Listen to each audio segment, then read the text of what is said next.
Assalamualaikum warahmatullahi wabarakatuh.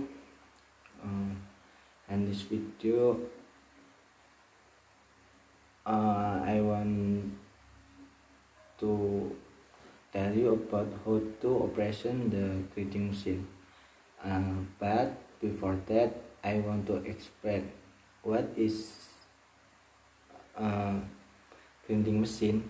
A printing machine is a mechanical tool that is used to sharpening, cutting, and grinding coarse and fine workpiece with specific purpose and need. The working principle of a grinding machine is rotation grinding while in contact with the workpiece so that princes or cuts will cause erosion.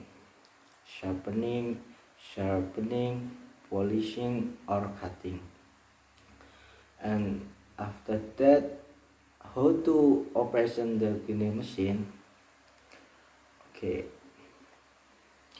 Number one, turn on the lighting, make sure the machine and the grinding stone in good condition. And number three, protect glass must be installed on the grinding machine. Number four, adjust the distance between the grinding stone and the foundation.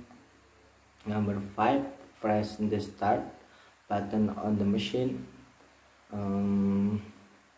Number six, wait until the engine proof running normally. Number seven, use face seal during the work.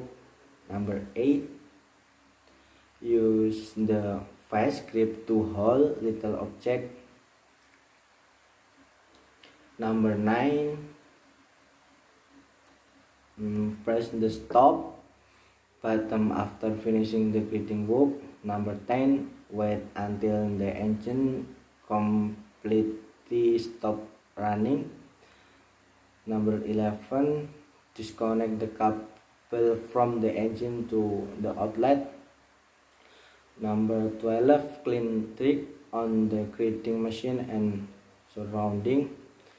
Number 13, save the safety equipment in the place. Maybe for me. Thank you very much. Wassalamualaikum warahmatullahi wabarakatuh.